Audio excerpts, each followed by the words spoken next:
What the means of the idiom? Idiom means मुहावरे, it means phrases. Phrases and idiom both are equal, but एक होता है लोकोक्तियां, एक होता है मुहावरे। Hello friends, welcome back to my channel again. You are watching me on UK speaking scholars, UK speaking scholars. जो लोग ग्रामर से बोलते हैं, ठीक है, वो सिर्फ सिंपल यूज करते हैं। जो टाइम वर्ड्स यूज वो भी सिंपल यूज करते हैं, एक्चुअल वो बेस होता है, ठीक है। और अगर कोई इडियम से अगर बोल गया, माइंड ब्लोइंग स्पीकर्स। वैसे बिकॉज ये स्टाइलिस्ट इंग्लिश होती है, ठीक है ना। तो इट मीन्स ये अगर आपकी समझ में आ गया, आपने सीख लिए, तो आप भी बोल सकते, you can speak by idioms. Okay, तो शुरू करते हैं। Time is the best healer. Time is the best healer. What the means of the time is the best healer? यानी कि टाइम, समय, हिंदी में लिख देता हूं, समय बहुत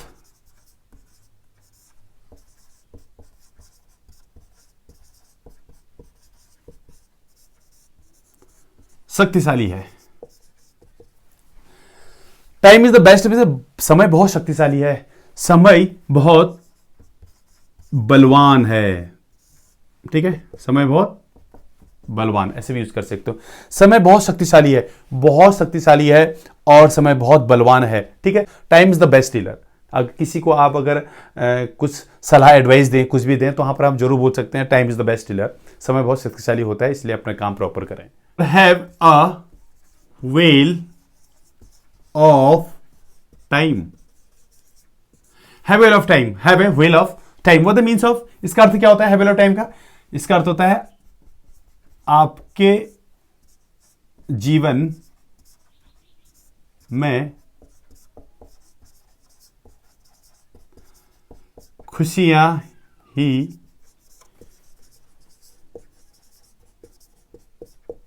खुशियां हों। ओके, आपके जीवन में खुशियां खुशियां, have a wheel of time. आज के बाद आप बोल सकते हो कि speak from today, have a wheel of time. जब भी कोई व्यक्ति आपसे मिलता है, the first time to meet you, तो that time you can use have a wheel of time. तो इसलिए आपके जीवन में खुशियां खुशियां हो, तो क्या, have a wheel of time. देखिए, अब हम बात कर रहे हैं, इट्स अ कैच 22 सिचुएशन,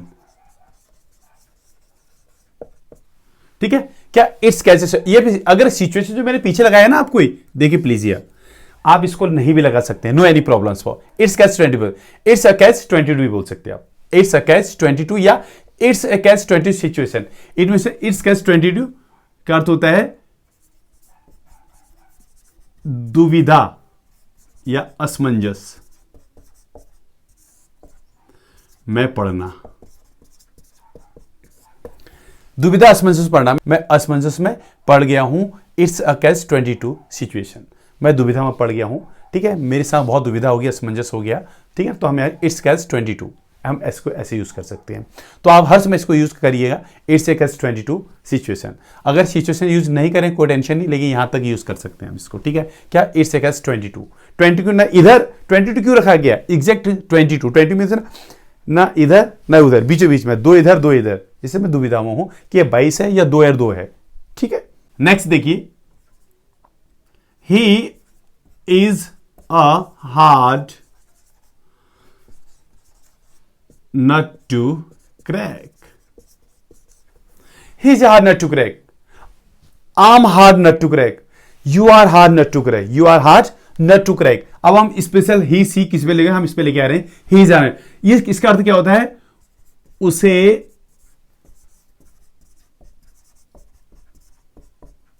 समझाना बहुत मुश्किल है, या उसे समझाना बहुत कठिन है। उसे समझाना बहुत मुश्किल है, उसे समझाना बहुत कठिन है, तो हम इसको करें he is hard nut to crack. Nut to crack क्यों इसके हार्ड? लाइक तुमने देखा होगा आप, काइंड्स ऑफ टू नट, दो नट मीन्स अखरोट, टू क्रैक, क्रैक मीन्स उसे तोड़ना।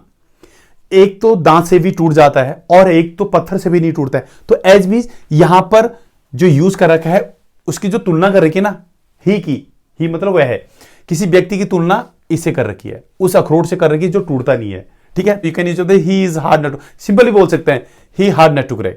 अगर इसका यूज नहीं करें तो no tension, because this is the idiom, he is hard nut to cry. It means the heart बहुत टाइट होता है, जो कठिन होता है, ठीक है, हार्ड नट टू क्राई। इसे समझाना बहुत मुश्किल है, तो इसको बराबर यूज कर सकते हैं आप।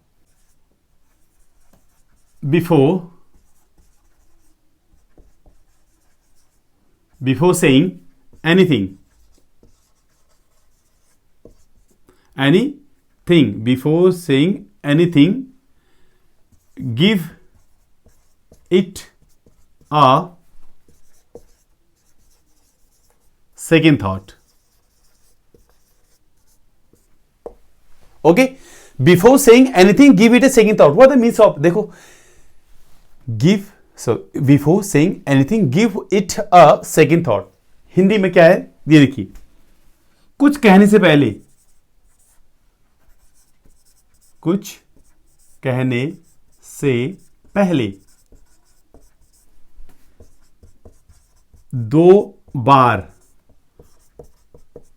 सोच लिया करते हैं।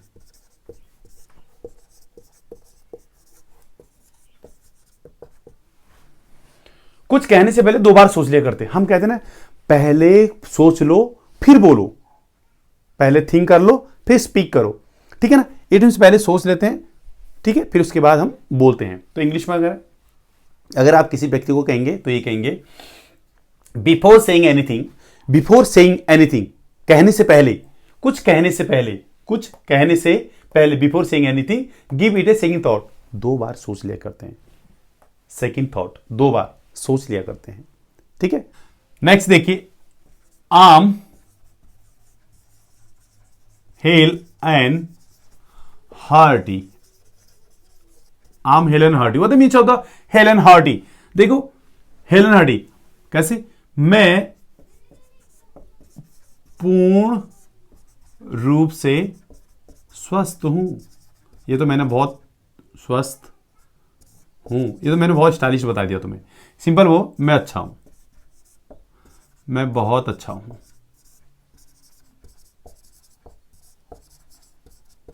आम हेलन हार्डी, मैं बहुत अच्छा हूं। How are you? I'm hale and hearty, मैं बहुत अच्छा हूं, मैं पूर्ण रूप से स्वस्थ हूं, मैं तंदुरुस्त हूं। ऐसे यूज कर सकते हैं इसको। नेक्स्ट देखिए, all that glitter, all that glitters is not gold. All that glitter is not gold. What the means of the all that glitter is not gold? It means हर चमकती हुई चीज, हर चमकती हुई चीज, हर कोई चमकती हुई चीज सोना नहीं होती। ओके, देखिए आगे कि कौन सा हम ईडियम यूज करेंगे। DON शॉर्ट में don't blow your on trumpet, don't blow your on trumpet. What means don't blow your on trumpet? इसका अर्थ होता है हिंदी में, एक्चुअली इडियम है, और हम इसको हिंदी में देखें तो क्या है, अपना गुणगान, अपना गुणगान खुद मत करो, अपनी तारीफ खुद मत करो। इसका अर्थ होता है अपनी जो तारीफ है, क्या है, तारीफ, वो खुद मत करो, ठीक है, दूसरों को करने दो। अगर आप तारीफ के लायक हैं तो दूसरे करेंगे। टाइम, फिर टाइम वाला आ गया, time and tide, time and tide, wait for none, ठीक है, time and tight wait for none, time and tight wait for none, ये भी एक इडियम है हमारा। क्या, time and tight wait for none, इसका अर्थ होता है समय, ठीक है, समय और, देखो, टाइम, समय एंड, और टाइट मीन्स होता है काल। समय और काल किसी का इंतजार नहीं करता है, किसी का वेट नहीं करता है, यानी कि इंतजार नहीं करता।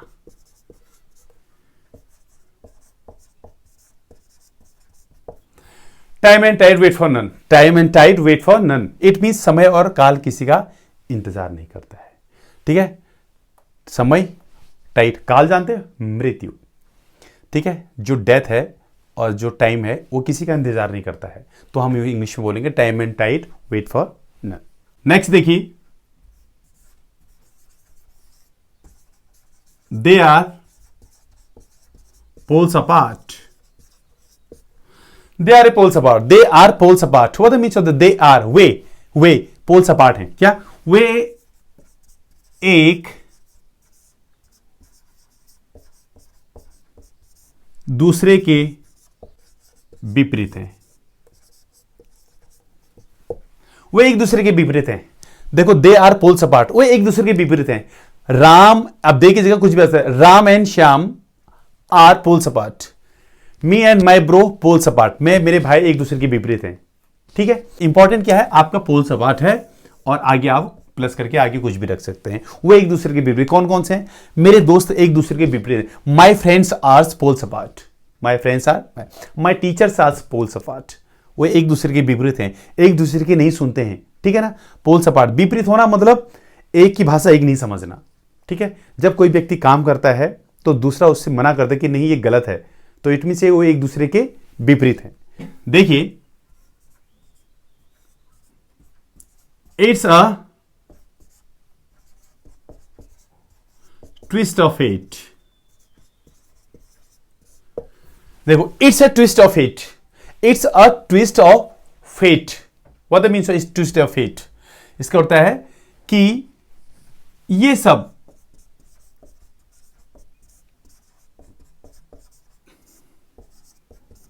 भाग्य का खेल है। ओके, आगे देखिए, this pen is a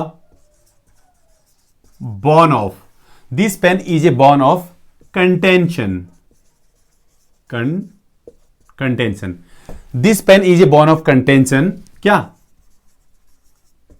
थाइन and mind, this pen is a bone of contention, thine and mind.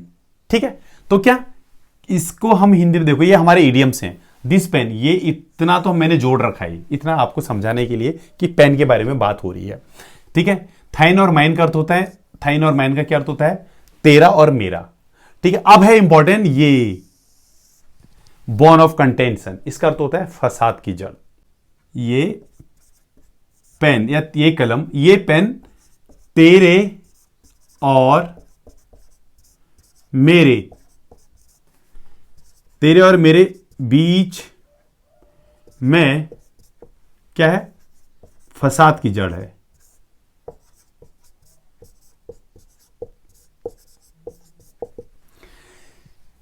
ये पेन तेरे और मेरे बीच में फसाद की जड़ है। This pen is a bone of contention, thine and mind. ठीक है ना, कंटेंशन, थाइन और माइंड, ये भी कह सकते हैं। This pen is a bone of contention between, यहां पर बिटवीन का भी यूज कर सकते हैं आप। लो, मैंने कर दिया, समझ में आ जाएगा।